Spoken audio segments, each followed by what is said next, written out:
Hey, it was good, what's good, what's good? Welcome to Reflections of a DJ, the Road Podcast. And this is the Road 10, y'all.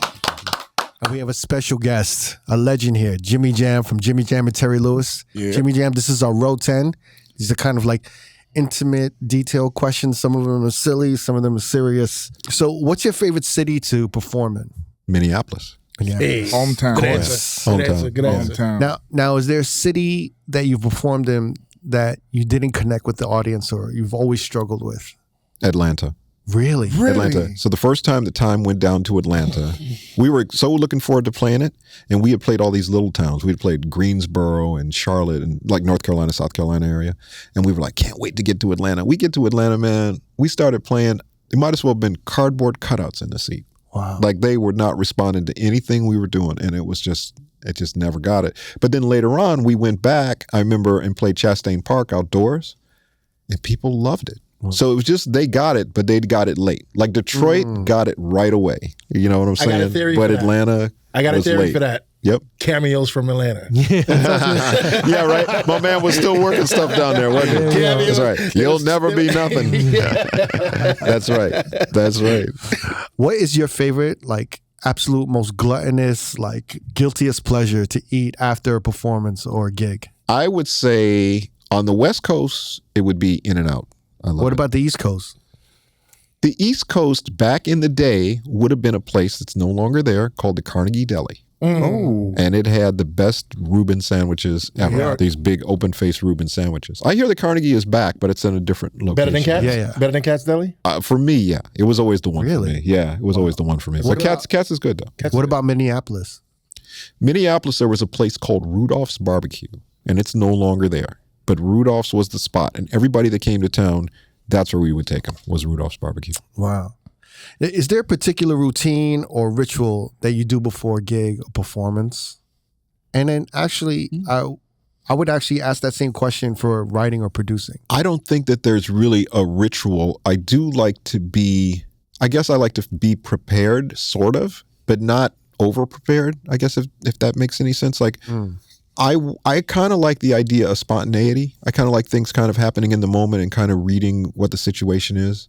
So I think as far as preparing for a session, I think I do so much research on who it is that I'm going to be working with, because I always want to know the commonalities that we have, you know, and basically you want to make people feel comfortable and put them at ease. So I'll a lot of times really try to dig into,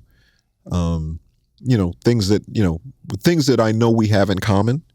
And then it just starts off with a very, we have a good rapport with each other.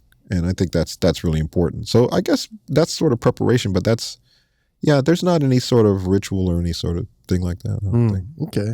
Now that we're on the subject, what is your most memorable night? It was on the 1999 tour with Prince. And there was an interesting thing that happened with Prince. So when that tour started, Prince had primarily a black R&B audience. But as that tour went on, I remember Little Red Corvette became a really big hit. Right. And so the audiences begin to get, more white, basically. And so they decided to add, I think, probably 10 shows at the end of that tour in cities we had already been to. So we went back to Chicago, back to Detroit. Can't remember the other cities, but we went back to these cities. But the way they formatted it was, the Time was always the backup band for Vanity 6. So, but nobody ever saw us because we were behind this curtain. We were behind this pink curtain. So anyway, we'd play the set, and then we'd go off stage, change clothes, and then they'd change the set, and then we'd do our gig, right? So what they said was, this is Prince's idea. Prince said, here's what we're going to do. We're going to advertise the show as just Prince and Vanity 6. And then, because it's basically, sort of like, I don't want the R&B audience necessarily. I want my pop audience and my, whatever. So it's like, cool. But then what's going to happen is when you guys hit the last note of Nasty Girl, which was their last song for their set, we're going to raise the curtain and y'all will just be there. And then you guys launch into your set. Wow. And I was like, okay, cool. So we come out, I remember I think it might have been Chicago, but we do the show. And I remember, nobody knows we're in town. It's just Prince, whatever. And I swear to God, we hit that last note of that song, and that curtain raised, and we went straight into Get It Up, and the audience lost their mind. They were like, oh my God, oh my God. Like, they couldn't believe it. And that was the funnest thing ever, man. It was so fun. And we did it. It happened like that in every city, because there wasn't like the internet where people could, take the thing of it and then spread it over. Man, they're on the new tour, they're doing this. So nobody knew. It was like a surprise that the time was there, but nobody knew that in the next city we were also going to be there, and the next city we were also going to be there. And so people were shocked, and the shows were all sold out. But it also exposed us to a different audience that probably wouldn't have seen us, Right.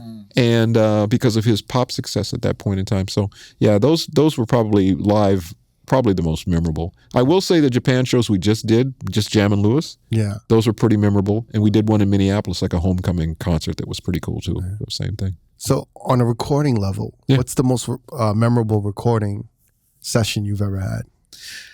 The most memorable recording session is actually really easy. It was Michael Jackson when we were doing Scream.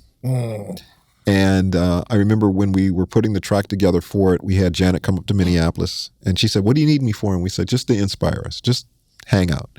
And I remember we came up with probably 6 or 7 tracks, and she said, and it was funny because one of the tracks, she said, "That's the one he's going to like." And we said, "How do you know?" And she said, "Because I know my brother." And I said, "Okay." And then there was another track that she said, "I hope he doesn't like this one because I want this one for me." And we said, "Okay, cool." Which one was the other one? So hold on. Okay. So we go to New York. He's working at Hit Factory at the time, Hit Factory Studio. And so we go in, we play the tracks. He was very, very calm, very mild-mannered, and he just goes, "Yeah, those sound really good. Those sound really good. So I think I want to hear track number 2 and track number 5 again." And those are the 2 songs, right? The one that she thinks he's going to like and the one that she hopes he doesn't pick, right? So we listen to the songs again, and he goes, "Yeah, okay, I think we're going to go with number 2." And number 2 was the one that she thought he'd like, right? So she looks at me and she just kind of goes like this. It's like, I knew my brother. I knew the one he was going to like. The other song turned into Runaway for her. So, which was a big hit for her. So that turned out to be the other song. When we actually got in the studio, we spent a couple of days writing the song, 2 or 3 days writing the song. And Janet and Michael had the whole concept. He already knew what he wanted to say. He had, as a matter of fact, he started singing it, and Janet's like trying to write it down, like, "Okay, well, wait a minute, title of injustice, wait, what are you saying?" Like, he already had the whole thing, right? And anyway, when we go in the studio, the idea now, we're at Hit Factory in New York, the idea is that he's going to sing his part, and then she's going to go in and sing her part, right? So he goes in and walks in, once again, very kind of mild-mannered, but he's wearing a bunch of kind of jingly stuff, which is, I'm thinking that's not the right thing in a studio. And we're looking at the engineer, and the engineer's like, "Okay, we're good. We're ready to go." And I'm like, going, "Really? He doesn't have to take all that stuff? Okay, cool." So anyway, he says, "Okay, I'll give it a try." Okay, great. Song comes on. He turns into the Tasmanian Devil. He's spinning and woo and doing like it was like concert time, right? And Terry and I are there like going, we're like some girls, man. We're like some teenage girls. It's like Michael Jackson. Like, it was crazy. And he launched into, "I'm tired of injustice, tired of the scheme." And he's just like singing, and we're just like going, oh man. Like, we're just holding on like we're on a ride, like a theme park ride or something.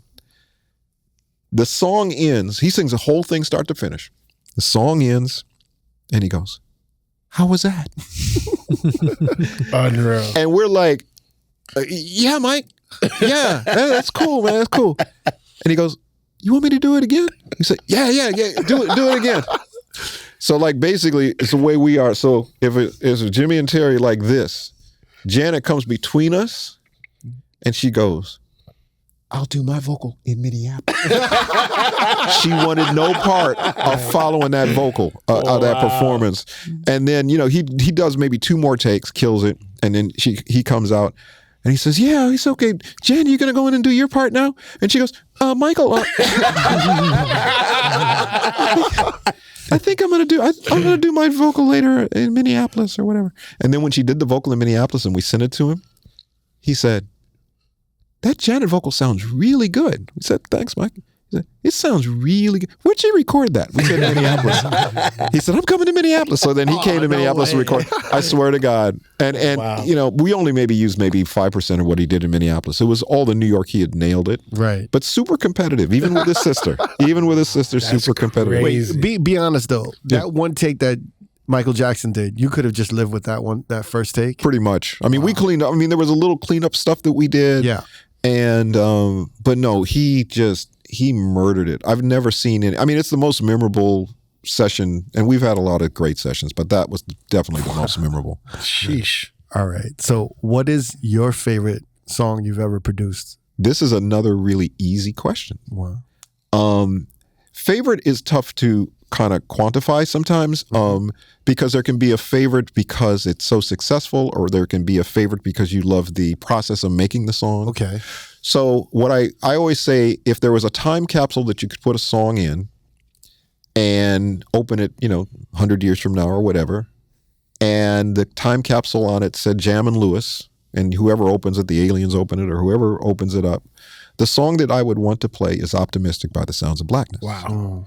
And the reason is because to me it embodies everything that kind of Terry and me stand for, and what we love about music and kind of the divinity of music. I call music the divine art. And to me, that song was proof. The fact that that's the song that people celebrate with, they use it when they need a pick-me-up or they need whatever. I mean, the fact it was a #1 record. It was the first #1 gospel record, I think, since Oh Happy Day. And it's the record that whenever we talk to Kirk Franklin, he always says that's the record that made him realize the kind of music that he could make to really reach people. So for all of those reasons, and it even goes deeper than that, but there's a lot of reasons. But to me, it's everything that music should be. But it's a funky beat. It's a great drum loop. It's all of those things. It's the funky bottom and the pretty top. Yeah. And there it is. But inspirational lyrics, and took a group, and it was the first record we did on our own label, Perspective Records. Yeah. So for all of those reasons. Wow. Yeah. Amazing songwriter, producer, DJ. If you weren't in music, what other profession would you have been? Whoa, that's a good question. When I was young, I wanted to be a pilot. I wanted to be a pilot. I really loved aviation. My dad had a private pilot's license, and I used to love that. I don't know whether I would have done that. I might have. I mean, all through like junior high school, that's what I was thinking I might do or try to go into. What would I do? I can't even imagine doing anything without music in it. If I wasn't one of those 3 things. I don't even know. Really? Wow. Interesting. I don't know. I don't know how to do anything else. And there's nothing else that I feel I'm good enough at to, I mean, my partner Terry would tell you that I would probably have gone into politics. Because he always calls me Senator Jam. Senator Jam. He always calls me Senator Jam because I'm good at helping people find the commonalities, even on different sides, like in boardrooms and stuff. When I was chairman of the Grammys, I used to have to do those kinds of things where people arguing here, and finding where the common thing is, and then kind of bringing it together. So I think that's maybe I would have done, I don't know their politics necessarily, but I do get the point of what he's saying, is that I'm kind of good at making people get all on the same page. So something that would allow me to do that. So as you're starting to DJ again, if you could pick any DJ to mentor you, what DJ would you pick? Probably my favorite DJ that if I could be like him, I would want to be, would be DJ Jazzy Jeff. Wow. And it's because of the way that he did a thing for the Grammys probably about 10 years ago now, and it was the most beautiful kind of mashup of, I mean, it's pretty common where, you play the sample, but then you go into the song, but the way, or the sampled song, but the way he connected and wove everything together was almost like a history lesson. And it was so good. And I just talked to him last week, as a matter of fact. He was at the NAMM show, and we had a conversation about that, because he had sent me like suggestions and even I think some examples of how to mash some things. Because he said, I said, if you were doing our catalog, what would you do? And he sent me some pretty like mind-blowing things where he found commonalities between songs and stuff. Yeah. So I just think he's so musical on top of it. I mean, he's a DJ, but he's also very musical, and he's taken piano lessons and all that kind of stuff. So I think probably him, because of the storytelling aspect of it, but also he also knows how to entertain too. He can still fill a dance floor. You're one of many people who have Yes. said that's Yeah, Jeff. yeah. So Yeah, he's amazing Yeah. what he does. Yeah. No. what's the biggest or best lesson you've learned during your time in this industry? Wow. I've always thought of things as a partnership because I'm with the best partner I could possibly be with in Terry. I think that you just can't do it by yourself. I just think that you need other people, and you need to recognize that, and you need to acknowledge people. I got one of my thing about Prince is one of the favorite things that he taught me was work ethic, because he always would outwork everybody. He already had the most talent, but he also would outwork everybody. And I always tell people that when people see you better than you see yourself, you need those people around you. Terry does that for me, for instance. He sees me better than I see myself in a lot of ways. But Prince did that to me, for me also. There were things I figured I couldn't do, and he was like, "Nah, you can do it." He was very encouraging.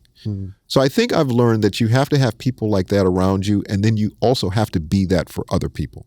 That's really important to do. That's big. So I think that would probably be my thing. I mean, when people ask me for advice, my advice is always be prepared.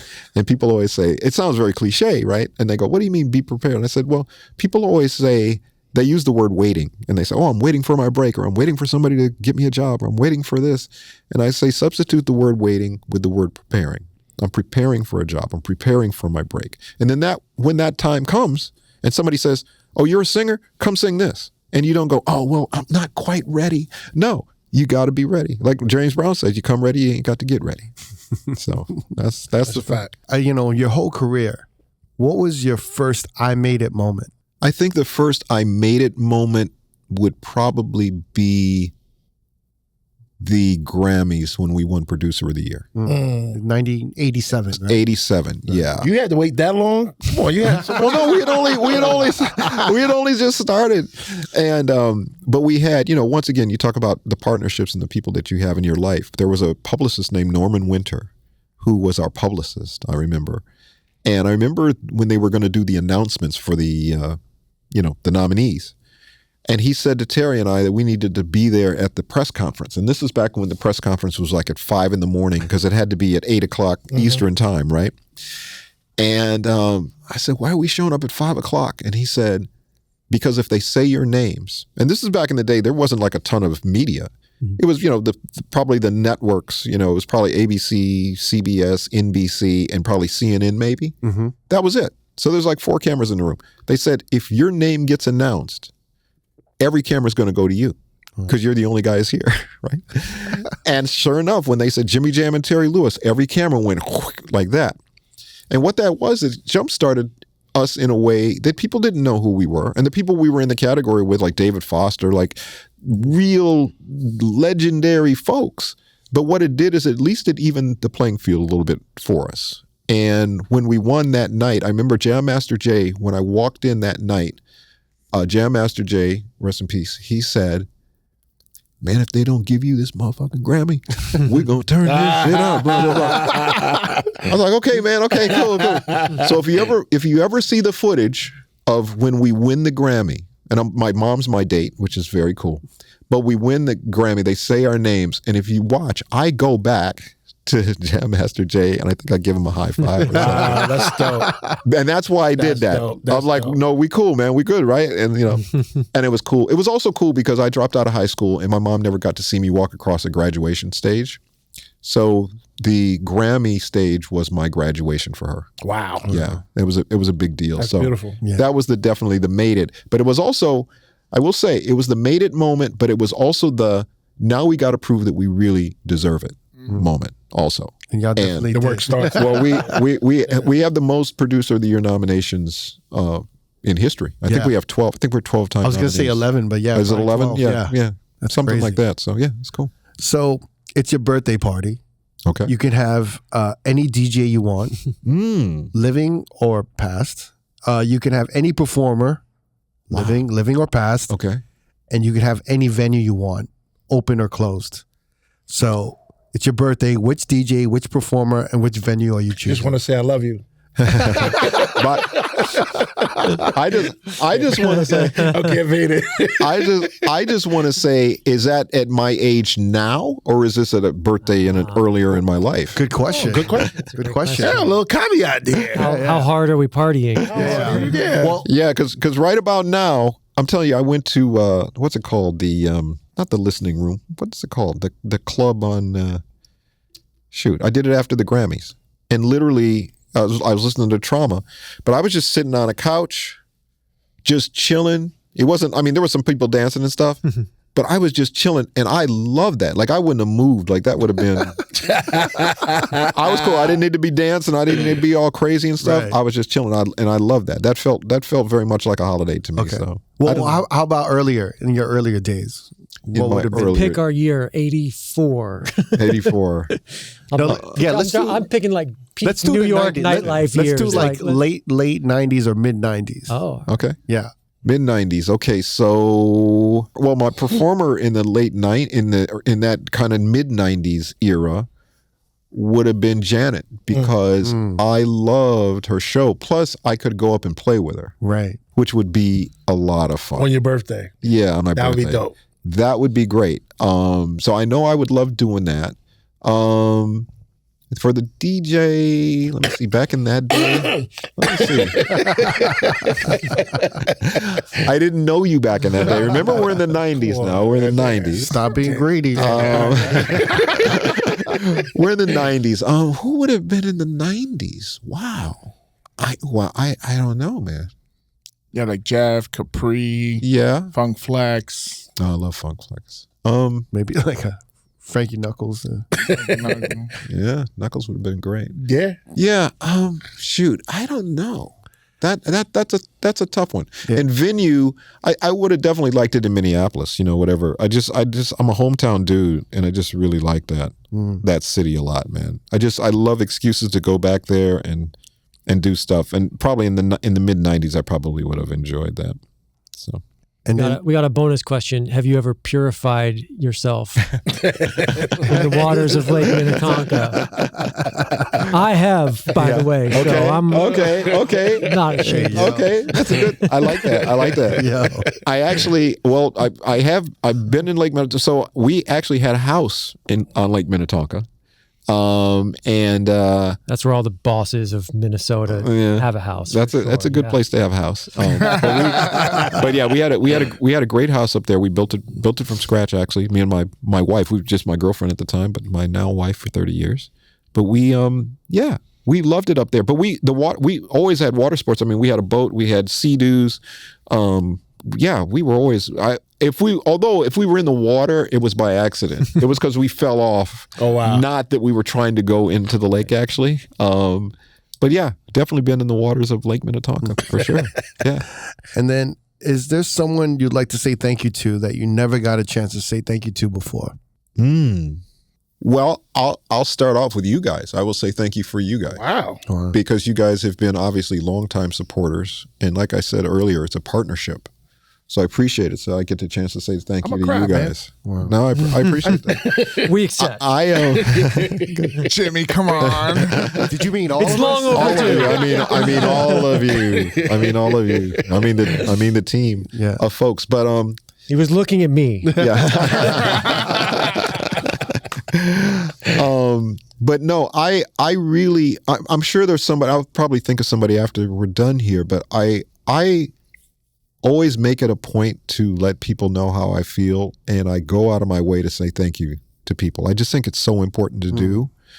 And I will tell you, the thing that really kind of changed my life a lot was when Prince passed, and it made it for me. There were so many things unsaid to Prince that I always felt I'm not going to ever let that happen again. So I make sure I tell people when I feel away, and I want to let them know, and I want to thank them. So, but yeah, I want to thank, I thank you guys for everything that you guys have done and continue to do. Wow. And I think everybody else, I think if I've met them, I've probably thanked them, quite honestly. Yeah. We talk about the importance of mentors, and your famously mentor, Clarence Avant. Yes. Could you just give us give the viewers like what he meant to you and what he did for you. Well, Clarence, I always say there's a few people that there's no Jam and Lewis without them, and Clarence is top of the list. And Clarence, the advice that he gave us was so great. But we came along at a time where Clarence was just kind of starting back up with Taboo Records. He had Sussex Records before that, but he was starting off with Taboo. And I remember when we met, the first thing he did was he told us we weren't charging enough money, for which nobody ever said, but he just said, you're not charging enough money. And we thought, wow, okay. And so when we did the SOS band, he never wanted to hear anything. We kept going, you want to hear what we're doing? He said, I'll hear it when it's done. And I was like, wow. So, okay. So that kind of set the tone of the way we always worked, because A&R people would always be, we want to hear what we say, no, you'll hear it when it's done, because if we're not going to do it for Clarence, then, we're not going to do it for you. But the best advice was really that connectivity advice that he gave us. He said to us one time, he said, what are you guys going to be doing in 7 years? And we were like, making hits. And he said, no. He said, besides that. And we said, what do you mean? He said, who's going to get involved with politics? Who's going to get in on the boards of companies? Who's going to do philanthropic stuff? Who's going to bring along the next writers and producers? Who's going to run the record labels? Who's going to do that? Like, who's going to be the next Berry Gordy, the next Clarence Avant, the next Dick Griffey, so on and so forth. And he planted that seed with us. And I remember going back to the Recording Academy really quick. I remember when the Recording Academy called and they said that they wanted me to run for, to be on the board of the Recording Academy. And I remember I said to Clarence, I called Clarence and I said, hey, Recording Academy asked me to be on the board of that. And he said, excuse my language, but in Clarence Avant way, motherfucker, better get your ass in there. They don't let us in that room. Better get your ass in that room. It's like, okay. And I got in that room. And then when they asked me to run for, chairman, a couple of people suggested I run for chairman. Same answer. Better get your ass in there. But it was exactly what he was talking about. Like, who's going to be the people that help shape music moving forward? There will never be another Clarence Avant in a single person, but there will be a bunch of Clarence Avants, a bunch of satellites that kind of connect people. And I just want to be one of those people. Terry feels the same way. And one other thing about that too, is he also told us, if you ever meet somebody that's having some problems or whatever and needs some help, let them know, call me, I'll be happy to help. And I remember being at probably an ASCAP award or some sort of an award, and L.A. Reid was there. And L.A. Reid said, hey, man, can you introduce us to Clarence? And we said, as a matter of fact, yes. We called Clarence and we said, hey, man, there's these guys, L.A. and Babyface. He was like, L.A. and Babyface, what kind of name is that? I said, Clarence. That was always his reaction. So anyway, we said, but we want to introduce you. I said, they're talented guys, but they might be having some business things that you can help. And anyway, they helped him out. And that's the thing that Babyface was talking about in our documentary that we were listening to, kind of the things he was saying. And that was the thing. He said back in that day, everybody was so competitive, like nobody would do that. Like they would be like, no, we're not going to introduce you to our guy.